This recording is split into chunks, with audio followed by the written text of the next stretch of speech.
there's hatchbacks, then there's hatchbacks. Now, by that I mean there's some hatchbacks that are angled purely towards affordability and practicality. Then there's other hatchbacks that focus more on luxury and showmanship, and in that latter segment include models like the BMW 1 Series, the Audi A3, and this, the Volvo V40.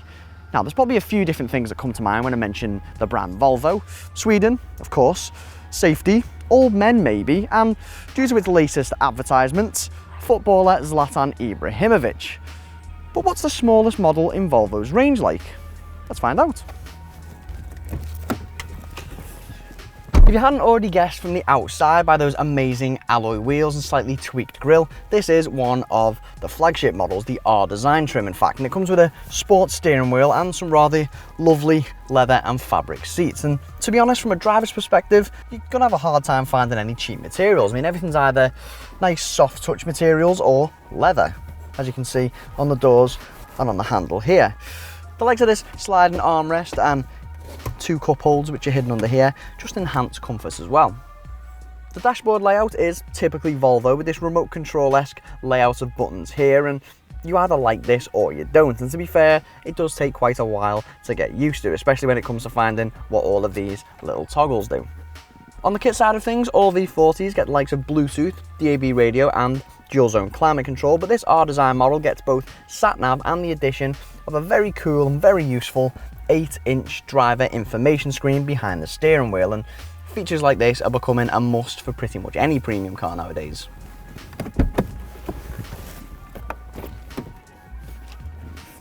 Now, looking at the exterior, you might expect the V40 to be really cramped in the back, but it really isn't. I mean, I've got loads of leg and headroom, but for me, it's the little details, like the fact that these seats match the really comfortable ones in the front. You've got storage in the back of the seats here. You've got decent sized door bins, nice comfortable armrest, and in my opinion, the coolest cup holder mechanism I think I've ever seen. The boot's got a bit of added sophistication as well, and if you pay £100 for this optional trap door, you can separate your valuables and separate any cargo you might have. And when you've got it up like this, you can hang some shopping bags off as well.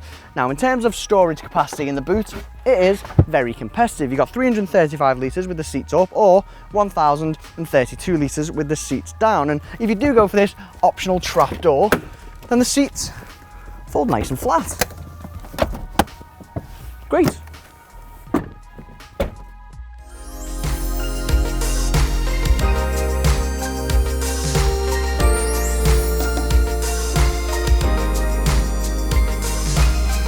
First, I just want to go through some of the safety features. So, the V40 has a 5-star Euro NCAP safety rating. It has emergency city braking. It also has a driver's side knee bag. It has steel framework built into the doors to reduce the severity of side impacts, and it even has a pedestrian airbag built into the bonnet. And that's to name but a few. But what's the V40 like to drive? Well, the best way to describe it is probably robust, as everything feels tightly wound, and it can take a few hours to get used to. And this includes a sharp clutch, a heavy steering setup, it has a firm suspension, and this gearbox can be quite notchy. So does all this robustness result in a sporty and engrossing drive? Well, no, not really. I mean, the V40 is comfortable enough, but the steering does lack feel, and like I say, the gearbox is quite notchy, and it could be argued that a luxurious hatchback doesn't necessarily have to be amazing to drive. But then you start mentioning models like the BMW 1 Series, which is awesome to drive. The V40 has got efficiency on its side though, with its D2 diesel, which is a 118 brake horsepower 2-litre unit, emitting just 89 grams per kilometre, great news for company car drivers, and it claims to return an average of up to 84 miles per gallon. Now, you're unlikely going to get 84 miles per gallon, but if you do a decent amount of motorway driving, then 60 to 70 miles per gallon should be no problem.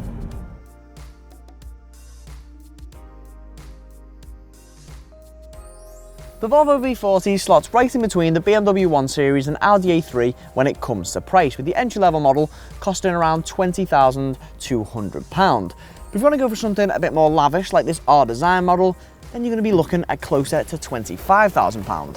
From a luxury point of view, the V40 is perfect. It certainly has an interior that feels special, and it even has competitive efficiency with its D2 diesel.